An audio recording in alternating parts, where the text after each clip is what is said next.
네, 여러분 안녕하세요. 네, 이번 시간에는 우리 이제 치과 동물 치과 진료에 대해서 이제 간략하게 좀 알아보고요. 이제 스케일링이라든지 그 이제 치과에 관련된 시술 그런 부분을 좀 알아볼 건데요.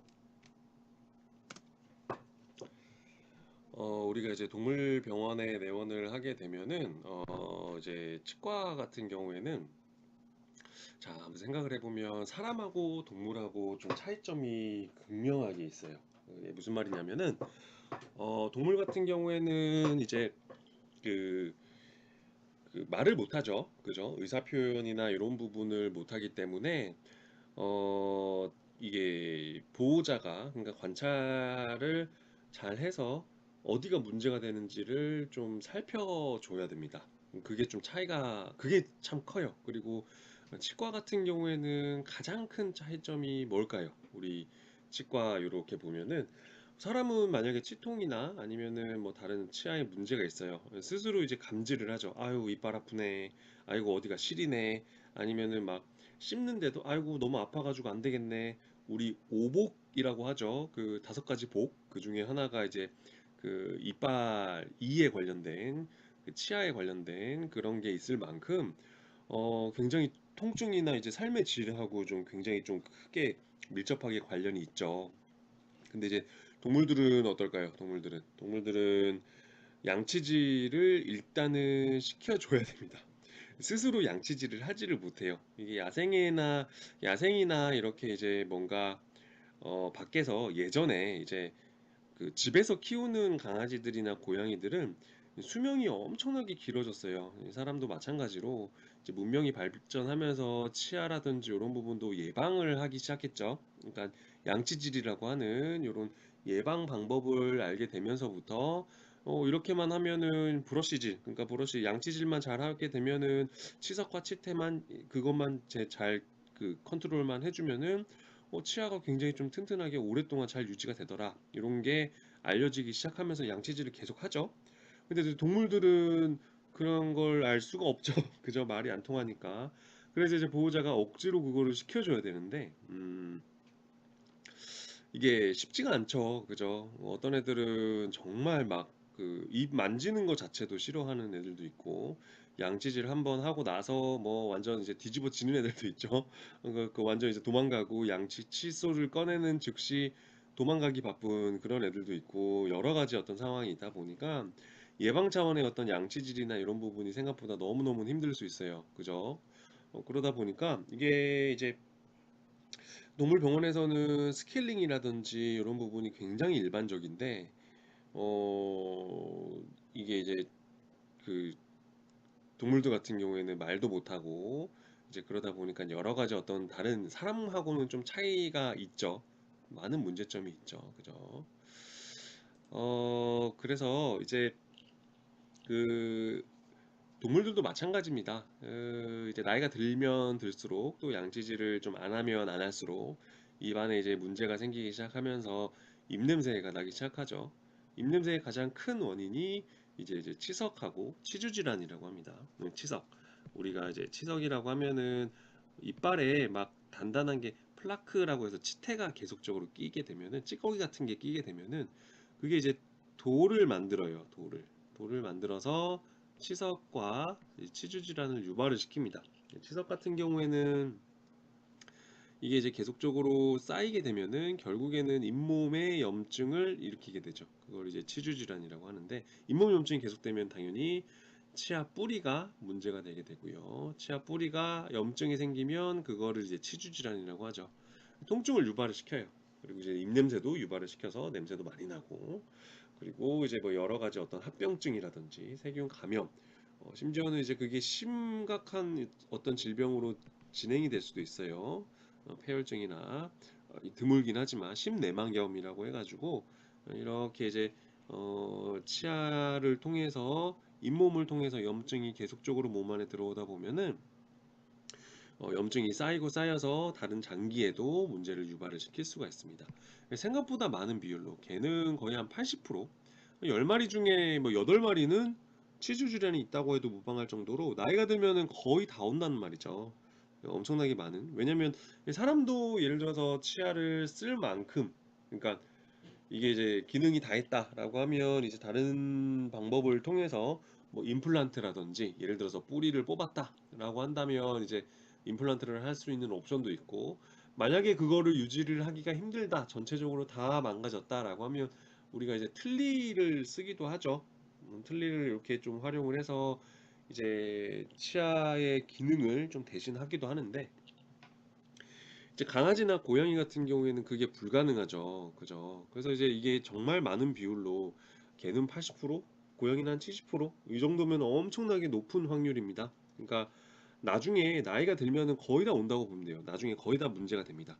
이것 때문에 문제가 되는데, 체주 질환 같은 경우에는 한번 손상이 되면은 이게 이제 치아도 아까 말씀드린 대로 사람은 이거 다른 대체 방법이 있는데, 동물들은 대체 방법이 굉장히 제한적이에요. 이거를 임플란트 시술이라든지 이런 부분을 할 수가 없어요.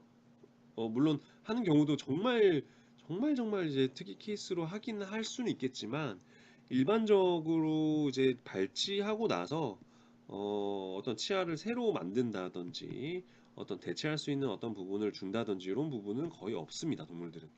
틀니나 예를 들어서 틀니를 넣는다고 하면 유지가 안 되겠죠. 걔네들이 틀니를 잘 쓰고 있겠어요? 그죠? 무조건 뱉어버리죠. 그죠? 말이 안 되죠. 그래서 동물들은 본능적으로 이렇게 좀 하다 보니까, 그래서 이제 치아라든지 이런 부분에서도 관리도 안 될 뿐더러 그죠?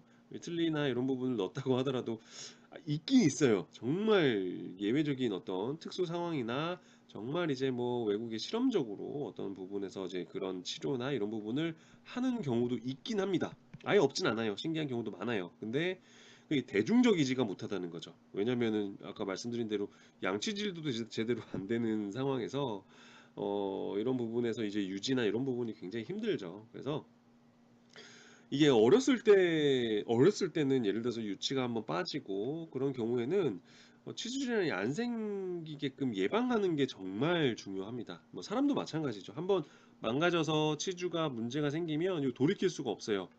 뭐 그래서 이제 뭐 치아가 발치될 정도로 빠질 정도로 문제가 생겼다라고 하면은 이미 이제 그게 기능상으로 그게 유실이 되고 뭔가 제거가 됐다라고 하면은 뭐 이거를 다시 돌이킬 수가 없죠, 사실은. 그죠?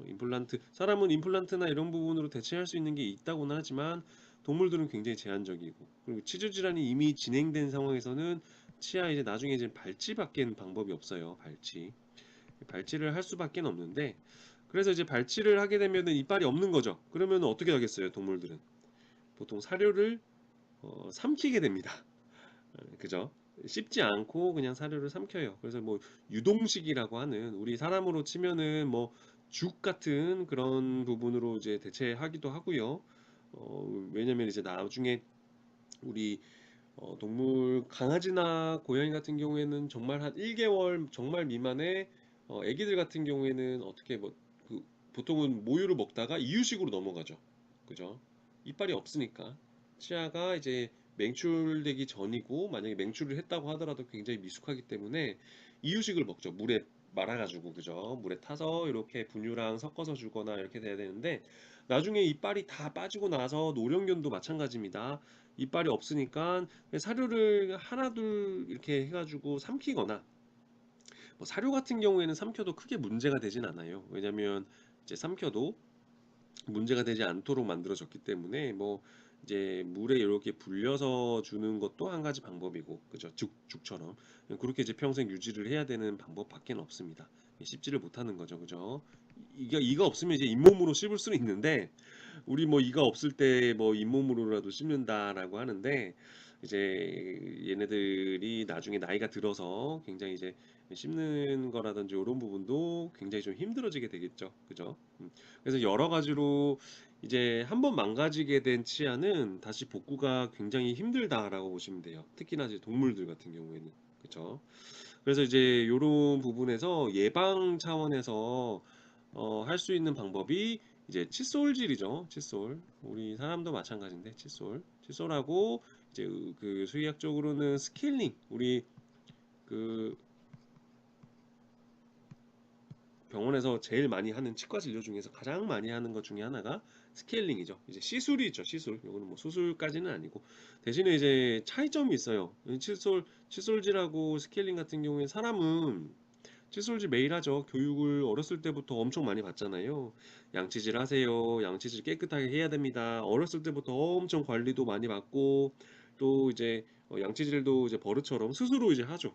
우리 한 초등학생, 유치원생만 돼도 스스로 이제 양치질을 하고 스스로 뭔가가 할 수 있기 때문에 관리가 되는데 동물들은 일단은 칫솔질 힘들죠. 스스로 못하죠. 해줘야 되죠. 보호자가 바쁘고 까먹으면은 이거 뭐 관리가 안 됩니다. 그죠? 그리고 공포를 느끼고 치아에 만약에 뭐 그런 트라우마 같은 게 좀 생겨가지고 입을 벌리는 것조차도 허락을 안 하는 애들이 있어요. 특히나 이제 고양이들 같은 경우에는 입을 벌리고 만지는 거를 굉장히 싫어할 수 있죠. 엄청 싫어하고. 그렇게 돼버리면은 칫솔질이라든지 이런 부분이 엄청 힘들죠. 그러다 보니까 요것도 좀 안 되죠. 그리고 이제 스케일링은 우리 사람은 스케일링 한번 받아보셨으면 아시겠지만 그냥 입을 벌리세요 하면은 이제 그 구석구석 이렇게 좀 깨끗하게 치태나 이런 부분을 잇몸 안쪽까지 이렇게 좀 제거를 해줍니다. 그게 이제 스케일링이에요. 그러니까 양치질로 이제 커버가 안 되는 부분, 예를 들어서 잇몸 안쪽이라든지 아니면 구석구석에 뭐 그걸 대신해서 보통은 이제 칫솔질로 안 되면 우리는 이제 치실을 쓰잖아요. 치실도 쓰고 여러 가지 다른 방법을 써서 굉장히 관리를 잘 하는 편인데 동물들은 어때요? 뭐 동물들 치실 쓸 수는 있는데 치실을 용납해주는 애들이 얼마나 될까요? 그죠? 상식적으로 그죠? 불가능하죠. 그리고 스케일링은 사람은 그냥 이 벌리세요, 아 벌리세요라고 이제 진행을 하잖아요. 동물들은 어떻게 될까요? 아 벌리세요 하면은 협조를 해줄까요? 그냥 물어버립니다. 이빨을 만지려고 하거나 스케일링을 그냥 마취 없이 하면. 그래서 반드시 마취를 하고 진행을 해야 되죠. 마취하고 진행해야 되니까 이게 너무너무 힘든 거예요. 이게 이제 치아 같은 경우에는 이거를 이제 스케일링을 한번 하고자 요렇게 했다가 마취를 해야 되니까 이게 배보다 배꼽이 더 커지는 경우가 있어요. 왜냐면 나이가 들고 노령견이나 노령묘 같은 경우에는 스케일링 해야 되는 상황이잖아요. 대부분은 거의 뭐 7, 80% 정도는 이제 가지고 있다고 하니까. 근데 이제 스케일링을 하고자 하니까 이제 마취를 해야 되네? 마취를 하고자 하니까 나이가 많거나 이제 노령 그 좀 나이가 많은 애들 같은 경우에는 어, 위험 부담이 너무너무 커요. 마취를 하고 스케일링을 해야 되니까. 마취하다가 마취 사고가 더 이제 그 우려가 된다. 이런 상황이 많을 수 있잖아요. 또 기저질환, 그러니까 그 뭔가 가지고 있는 예를 들어서 뭐 사람으로 치면 뭐 당뇨병 있어요. 아니면 예전에 뭐 심장 수술 받은 적 있어요. 이런 식으로 동물들이나 이제 강아지나 고양이도 예전에 췌장염 앓은 이력이 있어요. 예전에 뭐 팔이 부러진 적이 있어요. 이런 이제 이력이 있잖아요. 병력이. 거기에 따라서 마취나 이런 부분이 좀 위험성이 좀 달라질 수가 있어요. 얘는 간 수치가 높네. 마취하면은 요거는 이제 못 깨어날 수도 있겠는데 이렇게 이제 판단을 내릴 수가 있는 거예요. 그래서 이제 마취가 원활하게 되지가 않으니까 스케일링도 원활하지 않습니다. 그래서 이제 굉장히 애로사항이 많은데 쉽지가 않아요. 그래서 이제 치아 관련해서 어떤 문제가 사람보다 훨씬 더 문제가 좀 심각하고 또 말씀드린 대로 보호자가 예를 들어서 동물 병원에 예를 들어서 내원을 한다라고 하면 누가 데리고 와요? 보통 보호자가 데리고 오잖아요. 근데 보호자가 그걸 인지를 못한다라고 하면 데려오지 않겠죠. 그죠? 그래서 인지를 못하고 그냥 넘어가는 경우가 많습니다. 그래서 정말 심각하게 병이 진행이 됐을 때 그때서야 이제 데리고 오시는 분들이 많아요. 그래서 이제 그렇게 되면 어떻게 되냐면 치과 질환이 이렇게 정말 뭐 누가 봐도 아 이거는 아이고 이게 이빨이 왜 이렇게 문제가 될 때까지 이거 데려오시지 않으셨어요? 라고 하면은 인지를 못했다가 굉장히 많아요. 몰랐어요. 이런 경우가 굉장히 많아요. 이렇게 잇몸이 퉁퉁 붓고 피가 나고 염증이 생겨도 정말 자세하게 이렇게 세심하게 보지 않으면은 병을 인지조차도 못하는 경우도 있습니다.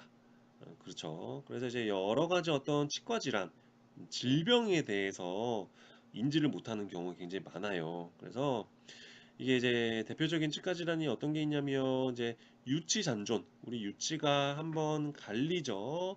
유치가. 그래서 이제 유치 치식이라고 하는 치식에 의해 가지고 앞니부터 이렇게 뭐 313에 313 요거 강아지는 영구치가 이제 314이, 3143 이렇게 되잖아요. 나는데 그 유치가 나기 시작하면서 유치가 이제 나서 영구치가 나기 시작하면서 유치를 밀어버리죠. 근데 원래는 영구치가 나기 시작하면서 유치를 밀어버리면 그 유치가 남아있다가 빠져야 돼요. 전니라고도 하는 요 유치가 빠져야 되는데 구강 구조가 굉장히 작은 애들, 보통은 이제 단두종이라고 하는 애들, 아니면은 엄청나게 소형견 있잖아요. 우리 좀 한국 사람들이 좋아하는 그 뭐 예를 들어서 말티즈도 엄청 작은 애들이 선호되죠. 그리고 뭐 치와와 같은 애들, 뭐 이제 푸들도 원래는 푸들이 엄청 큰 애들이에요. 보통 스탠다드 푸들하면은 거의 대형견에 맞먹습니다. 거의 막 20kg, 30kg 넘습니다. 근데 이제 그런 애들을 개량을 해가지고 조그만하게 토이 푸들, 뭐 그 미니어처 푸들 이렇게 작게 만들었어요. 푸들 자체 애들을. 그래서 이제 푸들 애들도 원래는 단두종 애들이 아닌데, 그러니까 단두종이라고 하는 거는 눌려 있는 애들, 시추 같은 애들, 그런 애들 있잖아요. 구강 구조가 점점 작아져 가지고 치아 질환 자체가 유치가 남아 있는 경우가 많아요. 그래서 이제 그런 부분도 한 가지 좀 문제가 되기도 하고요. 그래서 이제 이렇게 유치가 남아서 보통 한 8에서 한 9개월 되면은 다 교체가 되거든요. 근데 10개월 이상 만약에 남아 있다. 10개월이 얘가 태어난 지 한 10개월이 넘었는데 유치가 남아 있다. 그러면 그거는 사실은 안 빠진다고 보시면 됩니다. 스스로 빠지지가 않아요. 유치 잔존이라고 해요. 유치 잔존이라고 해서 그것도 이제 마취해서 뽑아야 됩니다. 또 유치를 다 제거를 해줘야 됩니다. 그렇지 않으면은 치석이 엄청나게 많이 껴요. 이 사이사이가 이빨이 더 많아지고 사이사이 틈이 많잖아요. 이거 자체도 또 영구치에도 영향을 주기도 하고요. 그래서 가능하면은 마취를 해서 이걸 다 뽑는 게 권장이 됩니다. 그래서 대표적으로는 어렸을 때 볼 수 있는 거는 유치 잔존이 있을 수 있고요. 어렸을 때는 사실은 치석이나 치태가 이렇게까지 진행되진 않죠. 엄청 징그럽죠. 이렇게까지 진행되는 경우는 드물고 뭐 양치질을 안 해도 티도 안 나요. 한 1년, 2년 정도 될 때까지는 뭐 그렇게 표시가 나지 않습니다. 근데 나중에 이제 강아지나 고양이들도 이제 수명이 엄청나게 늘어났잖아요. 보통 뭐 한 15년씩 사니까 고양이들 같은 경우에 15년은 기본으로 살고 막 그러니까 굉장히 나이가 들면서 우리 10살이 넘어가게 되면은 마취에 대한 부담감이 굉장히 큽니다. 근데 그 실질적으로는 본격적으로 치아 질환이 좀 진행되는 시기가 10살쯤부터는 굉장히 다 안 좋아져요. 사람도 마찬가지잖아요. 한 60대 정도 되면은 그때부터는 치아 상태가 점점 안 좋아지면 안 좋아졌지 그거보다 더 좋아지진 않잖아요. 그죠? 그래서 이제 어렸을 때나 젊었을 때 관리를 어떻게 했느냐에 따라서 그죠? 이게 이제 진행이 되느냐 안 되느냐가 결정이 돼요. 대표적으로 치과 질환이 그 대표적인 거죠. 그래서 어떻게 관리를 했느냐가 굉장히 중요한데 동물들은 관리가 더 어렵다. 그렇게 보시면 돼요. 그리고 이제 치석이 이렇게 끼면은 스케일링 해야 되고 이 정도가 보이잖아요. 그러면 치아 다 뽑아야 됩니다. 진짜 이 정도면은 뿌리가 다 썩어 있어요. 그래서 뭐 덜렁덜렁거려요. 만져보면 이 치석을 제거하고 스케일링을 하고 나서 이빨을 이렇게 만져보면은 덜렁덜렁거리면서 흔들려요. 그러면 빼야 된다 그랬죠. 그 거의 다 말칩니다. 이거 다 뽑아요, 거의. 그래서 엄청나게 큰 수술이 될 수 있어요. 우리 사랑니 하나만 뽑아도 엄청 아프잖아요. 얘네들 같은 경우에 스케일링 이 정도로 스케일링만 해도 엄청 아프거든요. 그래서 이제 마취 시간도 엄청 길어지고 위험 부담도 굉장히 큽니다. 그래서 치과가 굉장히 좀 힘들어요, 동물들한테는. 그래서 만약에 이제 치과 뭐 간호 쪽도 마찬가지로 이게 구강하고 관련돼 있다 보니까 전발치라고 해서 뭐 이빨을 다 뽑았어요. 그러면 이제 간호를 하다가도 피도 계속 나고 그런데 이제 뭐 이게 굉장히 좀 애로사항이 많습니다. 그죠? 그리고 이제 또 다른 질환으로 이제 우리 볼에서 녹이 팍 터진다고 했죠. 볼에서 녹이 팍 나는데 이게 치아 질환하고 연관돼 있을 가능성이 높아요. 우리 치첨농양, 치근단 농양, 사전구치 농양이라고 해서 여러 가지 용어로 불리는 뿌리 4번 전구치, 4PM이라고 하는 네 번째 있는 전구치가 끝부분이 문제가 돼서 이제 4번 정고치가 이렇게 생겼거든요. 어, 뿌리가 이렇게 3개짜리가 이렇게 있는데 쉽게 설명해서 이렇게 되는데 여기 끝에가 원래 혈관하고 이런 부분이 또 연결이 돼 있는데 치주 질환 여기가 계속 염증이 생기다 보니까 이 염증이 올라가서 여기에 이제 그 농성 분비물을 일으켜요. 염증을 일으켜요.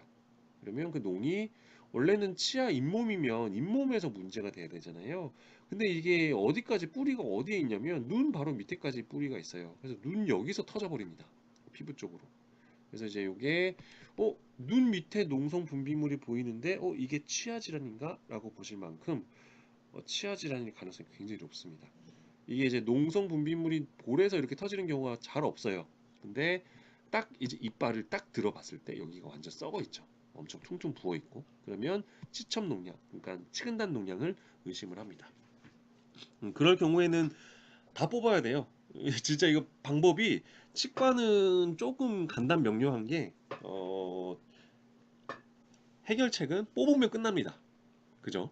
그러니까 치아 자체가 원래는 소화 기능을 한다고 했잖아요. 소화. 그러니까 뭔가 저작, 그러니까 씹어서 잘 음식물을 잘게 부수는 역할을 하는데 그 잘게 부수는 역할을 하는 게 사실은 이제 치아가 하는 유일한 제일 중요한 역할입니다. 물론 그거 말고도 역할이 많아요. 뒤에서 살펴볼 테지만.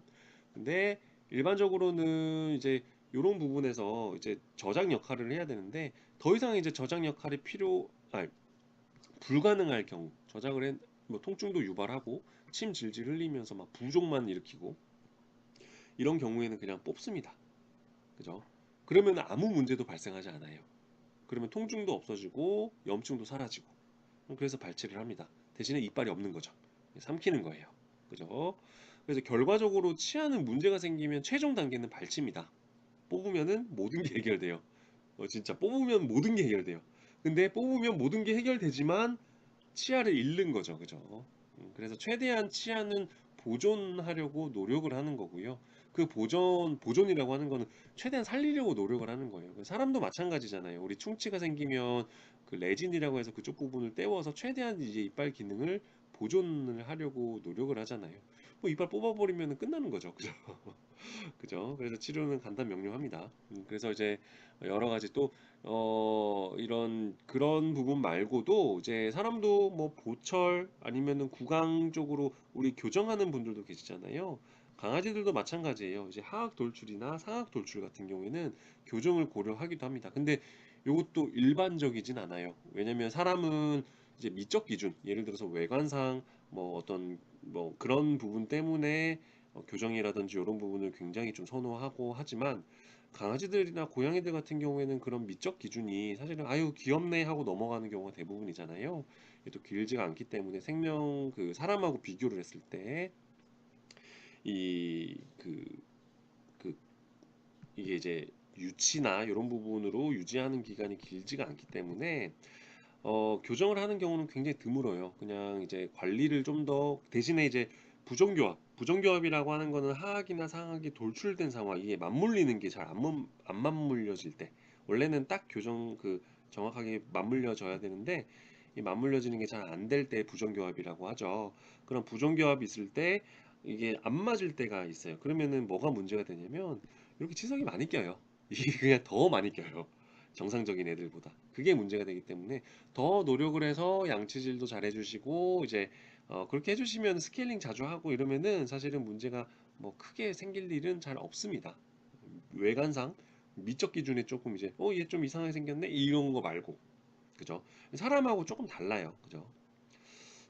그래서 이제 여러 가지 어떤 그런 이제 질환들이 있을 수 있는데, 그래서 이제 가장 기본적으로 우리가 치과라고 하면 동물병원에서는 스케일링을 떠올리죠. 스케일링은 뭐다? 마취를 하고 진행해야 된다. 그게 가장 큰 차이점이에요. 그래서 마취에 대한 부담감이 굉장히 큽니다. 마취하려면 또 예방접종 돼 있어야 되고, 또 사상충이나 이런 부분도 좀 진행해야 되고, 또 간수치라든지 이런 부분도 또 정상이어야 돼. 혈액 검사도 해야 되고, 그죠? 여러 가지 어떤 고려해야 될 사항들이 굉장히 많죠. 그래서 이제 이게 쉽지가 않다는 거예요. 그래서 비용적인 측면에서도 우리 치과 질환 때문에 사람도 치과 가면 돈 엄청나게 많이 쓰고 오시죠, 보통. 치과 가면은 엄청나게 많이 씁니다. 비싸요. 보험이 안 되는 것도 많고. 뭐 요즘에는 스케일링 같은 경우에는 보험이 다 되죠. 그래서 스케일링 같은 경우에는 보험이 뭐 1년에 뭐 제가 알고 있기로는 한 두 번 정도 된다고 알고 있는데 뭐 저도 사실은 꼬박꼬박 잘 가야 되는데 잘 안 가게 되더라고요. 이게 뭐 바쁘다는 핑계로 이렇게. 근데 여러분들 만약에 시간이 되시면은 스케일링은 반드시 받으세요. 이게 받으면은 구석구석 말씀드린 대로 관리를 얼마만큼 잘 하느냐가 나중에 치아의 어떤 이제 수명에도 영향을 미칩니다. 이게 뭐 치실도 뭐 많이 하면은 뭐 이빨이 벌어지네, 스케일링 많이 받으면은 뭐 더 손상이 진행되네. 아니에요. 아니에요. 그러면은 보험을 왜 해줬겠어요. 우리 관리를 많이 하면 할수록 양치질 자주 하고 많이 아니, 뭐 그것도 정해져 있죠. 식후 뭐 333 운동이라고 해가지고 이게 이제 구강 상태를 깨끗하게 하는 것만큼 치주 질환 예방이나 아니면 충치 예방에 좋은 게 없습니다. 적극적으로 하면 예방 쪽은 시킨 대로 하면 할수록 좋아요. 우리 백신 맞는 거랑 똑같아요. 백신 뭐 나는 백신 안 맞고 잘 살 수 있어. 그런 생각 가지고 계시다고 한다면 일단 우리 정보를 정확하게 좀 알고 그래도 예방 쪽으로는 적극적으로 하는 게 좋다. 저는 그렇게 생각합니다. 네. 굉장히 좋습니다. 그래서 예방 쪽으로는 우리 양치질도 그렇고 스케일링도 가능하면 받으세요. 받으면 손해 볼 거 없어요. 관리 잘했다고 해가지고 스케일링 받는다고 손해 볼 거 없어요. 진짜 보험 되잖아요. 그죠? 그래서 적극적으로 관리를 하도록 합시다. 그래서 관리가 안 되면 어떻게 되느냐? 이 난로가 이게 진짜 굉장히 좀 징그럽습니다. 이거 다음 슬라이드가 굉장히 좀 징그러워요. 아이고 이렇게 됩니다. 아유, 너무너무 심각하죠. 좀 징그러울 수 있는데 치과질환 그대로 이제 방치하면 요렇게 될 수 있어요. 이 정도면은 어느 정도냐면 말씀드린 대로 치아 기능은 못 하고요. 예, 씹지도 못해요. 이 정도면은 저작 기능, 그러니까 맞물리는 데가 그냥 부딪히면 통증이 유발되고 너무너무 아파서 밥도 제대로 못 먹습니다. 이 정도 되면. 그래서 이거는 사실은 발치를 무조건 해야 되겠죠. 마취해가지고 스케일링 할 것도 없어요. 이거는 그냥 치아 분리를 해가지고 뿌리 분리해가지고 바로 뽑아야 돼요. 그죠? 딱 봐도 이거는 아유 너무 심하네. 그죠? 잇몸도 이제 만성 염증이 의심이 되고 굉장히 빨갛고 뭔가 좀 딱딱해집니다.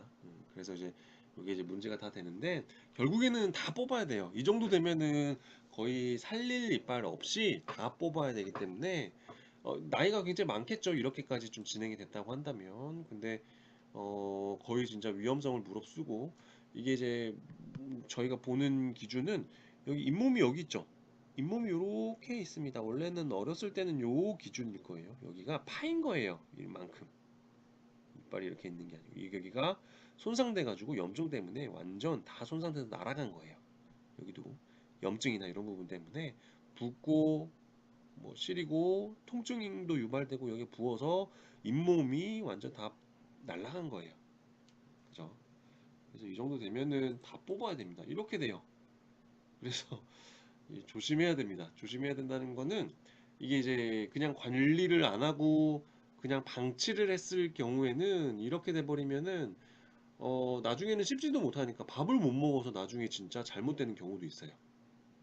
그죠? 그냥 놔뒀을 경우에는. 그죠? 그래서 이제 요 부분은 그래서 이제 보호자의 역할이 굉장히 중요하죠. 그러니까 얘네들은 말을 못하니까 물론 이제 표시가 납니다. 이게 이제 치과 말씀드린 대로 여러 가지가 복합적이에요. 이게 이제 비용 자체도 굉장히 왜냐면 스케일링 자체가 사람은 스케일링 해봤자 뭐 보험 되고 하다 보니까 얼마 하지도 않아요. 뭐 아니 그 얼마라는 게 뭐 예를 들어서 한 2, 3만 원 정도 한다. 예를 들어서 그렇다고 한다면 강아지를 한 10배 정도 들어요. 그죠? 10배. 10배면 한 20만 원, 30만 원? 그죠? 거기다가 발치까지 한다? 그러면 발치 하나 하는데 또 추가 비용이 들어요. 이 비용 자체가 어마어마하게 차이가 나죠. 그 이유가 뭘까요? 아까 말씀드린 대로 마취가 기본적으로 이제 깔려야 되기 때문에 마취 없이 스케일링 못 합니다. 그렇게 하면은 그건 제대로 된 스케일링이라고 볼 수는 없어요. 뭐 무마취 스케일링을 할 수 있어요. 광고하고 막 그런 거 있는데 다 사기라고 보시면 됩니다. 그래서 사기라기보다는 그렇게 스케일링을 하면은 오히려 치아에 손상만 주고 더 그 치아 손상이 가속화됩니다. 그 스캐닝을. 왜냐면은 잇몸 안쪽을 스캐닝을 해야 되는데 여기를 이제 다 긁어내야 돼요, 염증을. 근데 절대로 마취가 안 된 상태에서는 그렇게 진행을 할 수가 없어요. 정말 동물들은. 아무리 얘는 순해서 얘는 가능해요. 절대 안 됩니다. 절대 안 됩니다. 그렇기 때문에 무조건 마취가 필요합니다.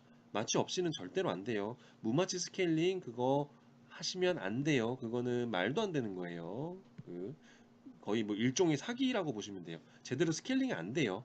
그거는 스케일링은 그냥 겉에만 지저분한 거 그냥 이렇게 좀 떼주는 정도가 되지 잇몸 안쪽으로 긁어내야 되는데 그것도 안 되고 폴리싱이라든지 이런 절차도 다 생략을 해버리기 때문에 의미가 별로 없어요. 사실 그렇게 하는 거는 오히려 에나멜질 바깥쪽 여기 치아 손상을 유발을 시키기 때문에 더 스케일링을 그러니까 오히려 이제 자극이 되거나 손상이 되면은 이게 그 염증이 더 진행되는 경우도 있어요. 그래서 그거는 권장드리지 않습니다. 그래서 결국에는 이런 관리가 굉장히 좀 필요하다라고 보시면 될 것 같아요.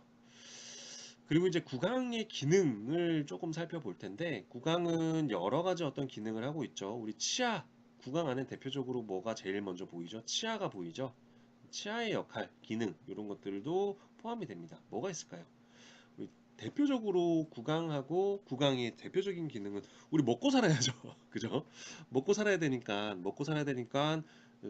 먹어야 되잖아요. 가장 먼저 음식물을 맞이하는 곳이 구강이죠. 그죠? 뭐 간혹 가다가 코로 뭘 먹고 이렇게 코로 집어넣어서 이렇게 하는 경우도 있긴 한데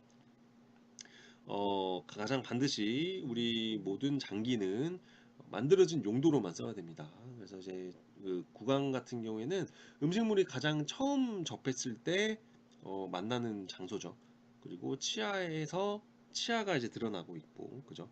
그래서 가장 큰 역할, 중요한 역할은 소화관 역할이에요.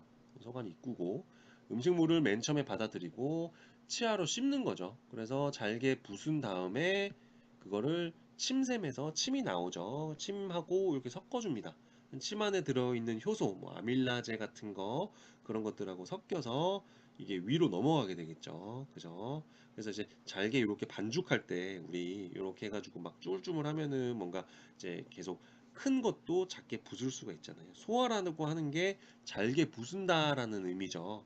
그래서 잘게 부술게 되면은 그거 자체가 이제 소화가 시작이 되는 거예요. 그래서 모든 소화의 시작, 그 다음에 소화관의 입구, 소화 역할을 기본적으로 담당을 한다. 그게 가장 중요하고 생명과 직결적인 어떤 영향을 가지고 있죠. 소화 못 시키고 우리 구강에서 먹는 걸 못 먹으면 안 되잖아요. 그래서 정말 중요한 역할을 하게 됩니다. 그죠? 그 다음에 이제 두 번째 그 기능이 뭐가 있을까요? 치아. 우리 송곳니 뾰족하죠. 이 포식자나 경쟁자로부터 보호를 할 수 있는 무기 역할을 합니다. 우리 강아지나 그래서 우리 보정할 때 중요하게 생각해야 되는 게 물리지 않도록 하려면 목을 잘 컨트롤을 해야 되고요. 발이랑 요런 부분을 딱 묶어버리면 강아지들은 무기가 가장 큰 무기 걔는 뭐가 무기일까요? 입이 무기예요. 치아, 송곳니 여기가 무기예요. 씹어버리면은 이게 구멍 뚫립니다. 뽁뽁 이렇게 뚫립니다. 큰일 나요. 고양이들 같은 경우도 마찬가지로 딱 씹거나 하면은 진짜 구멍이 뻥 뚫려요. 정말. 그래서 얘네들이 무기로 사용할 수 있죠. 치아를. 치아가 진짜 무기예요. 정말 아파요. 한번 물려보시면 물리지 않아야 되겠죠. 당연히. 근데 물리면은 정말 큰일 납니다. 진짜. 그죠? 사람도 물면은 뭐 물고 이렇게 하면은 큰일 나잖아요. 그죠? 그래서 이제 포식자나 경쟁자로부터 보호 역할을 한다. 라고 보시면 되고. 또 이제 그루밍이나 감정 표현, 뭐 의사소통 이런 부분에도 우리가 활용을 하죠. 치아를 드러내고 웃고 말하고 구강에서 말하고 그죠? 그루밍이라고 하는 거는 우리 뭐 그루밍 요즘에는 좀 또 이상한 그 뉘앙스로 조금 변화하고 있는데 고양이들 이렇게 보면은 그루밍이라고 해서 혀로 자기 피부 저기 털을 이렇게 좀 핥죠. 그러면서 이제 그 자기가 자기 스스로를 이렇게 정리정돈을 하죠. 그래서 이제 그루밍이라고 하는 거는 자기가 이제 이렇게 핥는 거를 말해요. 자기가. 그래서 이제 구강을 그런 것들을 통해 가지고 이제 여러 가지 어떤 기능을 좀 하게 되는데 의사소통 같은 경우에 사람은 말을 하죠. 그죠? 근데 이제 동물들 같은 경우에는 그래도 말을 안 해도 짖죠. 짖는 행위 자체가 의사소통 기능이에요. 감정도 표현하고 당연히 얼굴이나 구강을 통해서 핥아주는 행위라든지 아니면 그런 부분이 나는 너한테 관심이 있어. 그 다음에 나는 너한테 정말 적대적이지 않아. 이런 부분의 의사 표현이잖아요. 그죠? 그런 기능이 좀 있을 수 있고요. 또 한 가지는 이제 발열에 의한 체온 조절 기능도 있을 수 있죠. 우리 강아지들 같은 경우에는 뛰고 나서 헥힐 때죠. 유일하게. 왜냐면 피부에 땀샘이 없어요. 얘네들은 땀을 안 흘려요. 개나 고양이. 사람은 막 뛰고 나면은 막 땀 흘리고 피부로 열을 발산을 하는데 얘네들은 유일하게 발바닥하고 혀에서 이제 침을 흘리면서 발열을 조장을 합니다. 그래서 이제 체온 조절을 해요. 정말 중요한 역할을 하죠. 그 다음에 이제 섹슈얼 이넨스먼트라고 해서 이제 뭐 여러 가지 어떤 성적인 어떤 부분, 교미와 관련된 그런 부분도 있을 수 있겠죠. 그죠? 여러 가지 어떤 기능을 통해서 이게 여러 가지 기능을 가지고 있는데 그래서 그만큼 엄청나게 중요한 기능을 많이 해요. 어, 그리고 이제 개, 고양이 치식, 그 다음에 이런 부분은 기본적인 우리 해부생리. 간단하게 보면은, 제가 유치 같은 경우에는 I는 인시저, C는 캐나인, PM은 프리몰러, M은 몰러라고 해서 각각 I는 앞니를 의미를 하고 C는 이제 송곳니를 의미를 하고 PM은 작은 어금니, 그 다음에 M은 큰 어금니를 말하죠. 그죠? 그래서 유치 같은 경우에는 한 3, 4주 되면은 앞니가 맹출되기 시작된다라는 말이죠. 그죠? 그래서 이제 요 개수는 이제 313에 313, 개수는 이제 유치 같은 경우에는 강아지는 313에 313 이렇게 되고요. 그러니까 앞니 좌우 3개씩. 그래서 윗턱에는 총 6개, 아래턱에 총 6개. 그다음에 캐나인 그러니까 송곳니 하나씩 좌우 하나 위에 좌우 하나 아랫니 좌우 하나 이렇게 되겠죠. 그죠? 그리고 이제 영구치 같은 경우에는 한 3개월에서 5개월 정도 되면 앞니가 맹출되기 시작합니다. 그리고 그 어금니 같은 경우에는 유치는 없고요. 영구치는 한 5개월에서 7개월 되면은 개는 맹출하기 시작해요. 강아지보다 고양이 훨씬 빠르죠. 그죠? 그래서 고양이 같은 경우에는 한 6, 7개월 되면은 다 난 애들도 있어요. 그러면 유치가 다 빠져 있겠죠. 그죠? 그래서 이 영구치가 나기 시작하면서 유치를 밀어냅니다. 그러면서 이갈이가 시작이 돼요. 그죠? 그리고 이제 치식 같은 경우에는 개수를 말하는데 앞니 3, 송곳니 하나, 그다음에 이제 작은 어금니 3개, 어금니 하나. 이게 한쪽 면을 말해요. 좌우 대칭 쌍이죠. 그죠? 3일 3일에 3일 1. 이게 강아지 그 고양이의 치식이고 강아지 같은 경우에는 3일 사이에 3일 43. 이게 이제 강아지의 치식입니다. 좌우 대칭이죠. 그러니까 앞니는 우측에 3개, 좌측에 3개, 총 6개예요. 위턱이. 그죠? 이거를 이렇게 표현을 한 거죠. 그죠? 그래서 이제 맹출 시기랑 그래서 이제 맹출 시기로 나이나 이런 부분도 정확하게 좀 알 수가 있습니다. 그래서 이제 영구치가 나기 시작하면서 유치를 이제 밀어내면서 유치가 다 빠지고 그 이제 개수나 그 다음에 양상으로 이제 나이나 이런 부분을 좀 추정할 수 있죠. 그리고 이제 나이나 이런 부분은 이제 치아를 보고 치석이나 치태가 끼어 있는 상태 그런 부분으로 이제 추정을 할 수가 있는 거죠. 일단은 이제 유치하고 영구치 이렇게 좀 비교를 해보면 유치는 이게 크기도 작고 그다음에 이제 요 이제 구강이나 이런 부분에서 맹출된 이제 양상이나 이런 부분이 영구차가 하고 확연하게 차이가 나죠. 일단은 애기 크기가 좀 작다. 그리고 이빨도 굉장히 작다. 이러면 다 유치. 영구치는 이제 굵직굵직하죠. 사이즈가 다르죠. 그죠?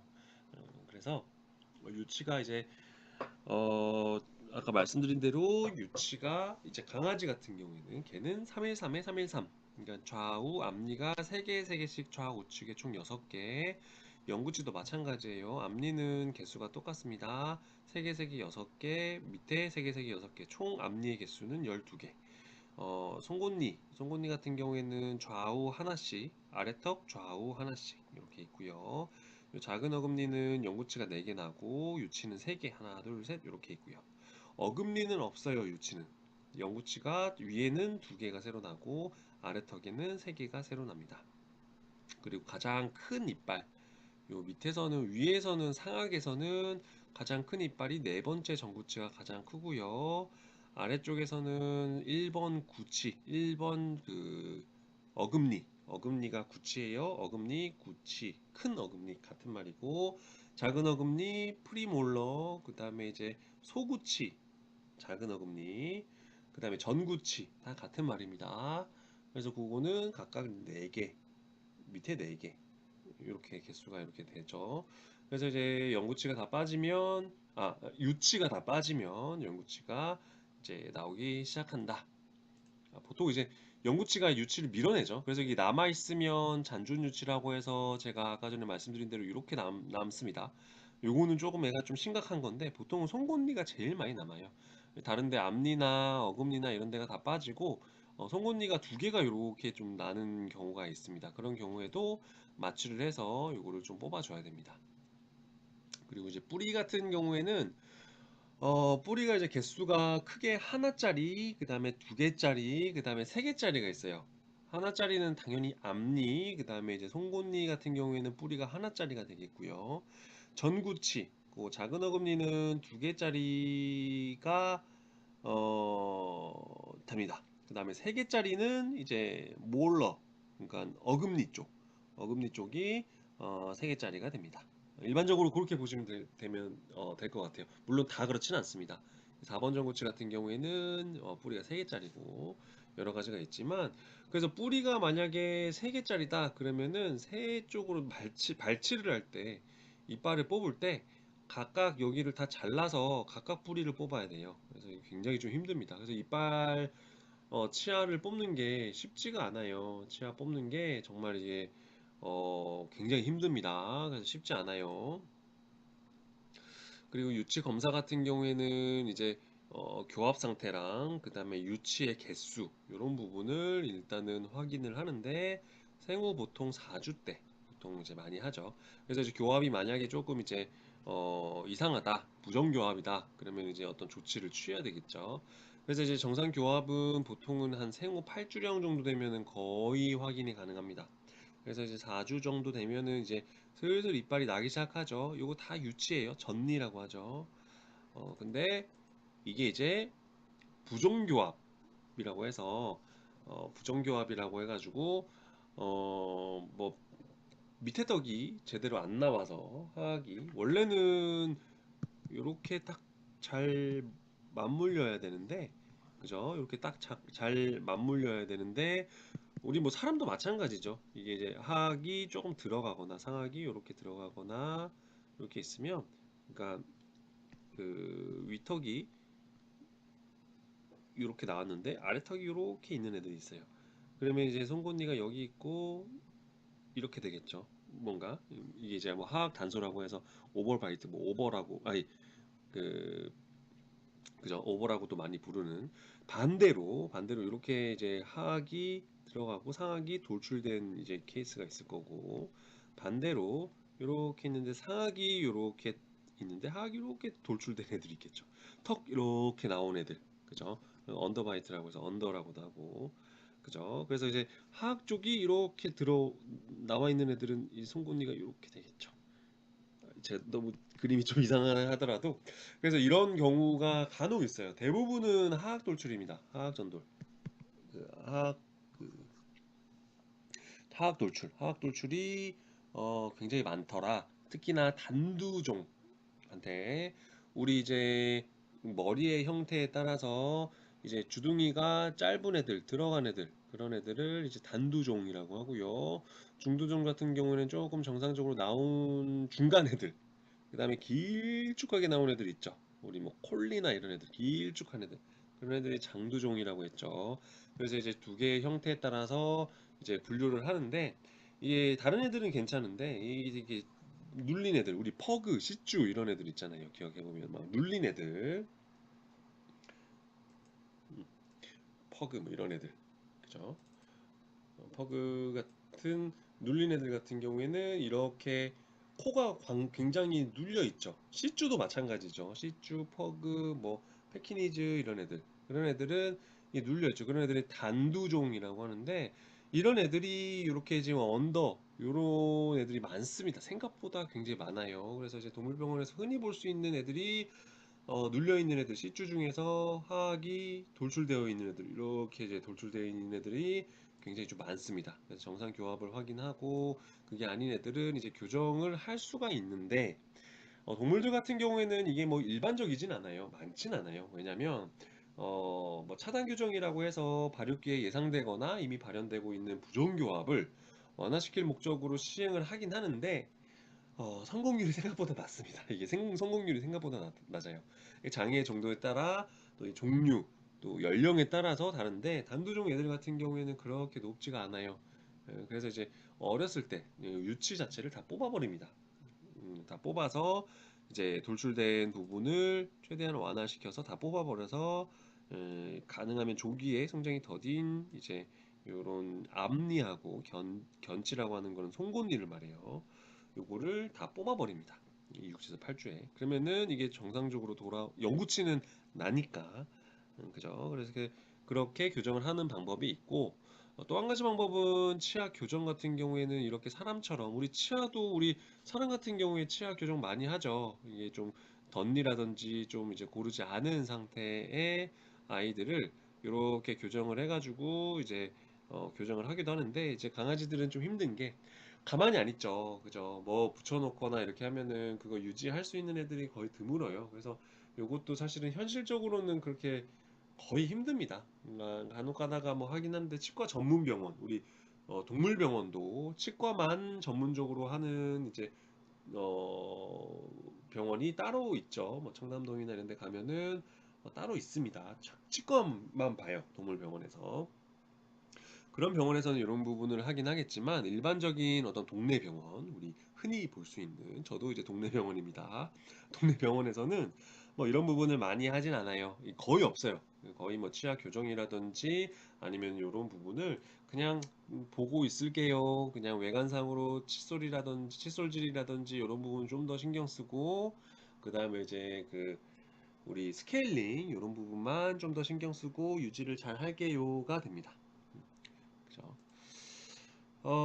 그래서 이제 여러 가지 어떤 질병에서 치료나 동물병원에서 할 수 있는 어떤 치료가 말씀드린 대로 이제 스케일링이 제일 많고요. 그래서 제가 이제 따로 스케일링을 따로 제가 말씀드리려고 하는 거예요. 스케일링. 이렇게 치석이 많이 낀, 그리고 이제 안면 누공이 발생하는 경우, 지금 요 경우거든요. 요게 좀 다발하는 것 중에 하나입니다. 그래서 이제 안면 누공이라고 하는 거는 치첨 농양이라고 해가지고, 말씀드린 대로 이빨 장체가 너무너무 이제 좀 지저분해요. 예를 들어서 매우 더럽고 지저분하면은 이제 염증이 파급이 되겠죠. 그죠? 염증이 계속적으로 파급이 되면서 어, 이렇게 안면 누공, 어우 징그럽죠. 여기서 농이 철철 나옵니다, 진짜. 오늘 좀 징그러운 걸 좀 많이 보는데, 이렇게 안면 누공이라고 해서 이제 앞에서 볼 쪽에서 농이 철철철 나와요. 여기가 염증이 생기면서. 이게 도대체, 그래서 이게 볼이 이렇게 염증이 생기면은 이게 그냥 피부 쪽에 생기는 건가라고 오인을 할 수가 있어요. 보호자도 이게 진짜 왜 눈이 잘못됐나? 그래서 눈 쪽이 이상해요라고 왔는데, 알고 보니까 치아 쪽이 굉장히 염증이 생겨서 치첨 농양, 치근당 농양이 발생하는 경우가 있습니다. 이렇게 구멍을 뚫으면, 그죠? 여기를 이제 마취를 해서, 당연히 마취를 해가지고 여기에다가 이 겸자나 이런 부분을 딱 넣으면은 이빨하고 관통을 하죠. 여기서 이제 염증이 생겨서 문제가 되는 경우가 많죠. 그래서 요거는 치료는 당연히 치아를 뽑아야 됩니다. 이거 뽑지 않고는 내과적으로, 그러니까 내과적이라고 하는 거는 우리가 약을 쓰는 걸 말해요. 약물로서 그렇게 이제 만약에 그냥 쓴다라고 하면은 반드시 재발합니다. 이건 그렇기 때문에 이 부분은 반드시 발치를 해야 돼요. 그래서 이런 것들은 이빨을 뽑아야 된다. 이렇게 보시면 될 것 같아요. 그래서 여기까지가 이제 우리가 이제 많이 흔히 우리 동물병원에서 볼 수 있는 대표적인 어떤 치과 질환에 대한 간략한 어떤 설명이었어요. 그래서 이제 뭐 하나하나 예를 들어서 이제 뭐 여러 가지 치주 질환이라든지 아니면은 여러 가지 어떤 구체적인 거는 이제 기회가 되면 그렇게 하도록 하고, 우리가 좀 알아야 될 거는 이제 치과를 만약에 한다라고 하면 그 스케일링 절차, 스케일링은 도대체 어떻게 진행이 될까? 그거랑 그다음에 이제 치아 관리 요령. 우리 도대체 그러면은 아까 전에 제가 누차 말씀드린 대로 이게 이제 치아 관리가 굉장히 중요합니다. 관리를 어떻게 할 것인가? 그거를 조금 좀 알고 계시는 게 중요해요. 어떤 질환을 알고 또 원인을 알고 이런 것도 물론 중요한데 우리 뭐 제가 저는 이제 신념이 그러니까 예방만이 예방이 굉장히 중요하다. 예방 그러니까 우리 심장사상충도 그렇죠. 심장사상충이나 예방 접종도 마찬가지로 굉장히 중요한 편에 속해요. 왜냐면 아프고 나서 이제 소 잃고 외양간 고친다고 하죠. 예, 그러면은 사실은 이도저도 안 됩니다. 아예 그냥 예방을 해버리는 게 제일 효과적이죠. 그래서 요 예방할 수 있는 방법이 뭔지 그 부분에 대해서 조금 자세하게 좀 볼 거예요. 그래서 뭐 이런 것들은 수술을 진행을 하고 또 우리가 이제 엑스레이를 찍는 이유, 또 효과적인 어떤 치석 관리나 치과 이제 관리, 그 다음에 이제 스케일링, 요거는 어떻게 하는지. 아유, 지금 뭐 깨끗하죠, 그죠? 그죠? 그래서 이런 부분을 좀 더 이제 중점적으로 볼 거예요. 그래서 우리가 제일 중요하게 여겨야 되는 거는 예방이다. 네, 저는 그렇게 생각해요. 그래서 이제 그쪽으로 어떻게 좀 진행을 할 수 있는지 그 부분을 좀 살펴보도록 하겠습니다. 네, 고생하셨습니다.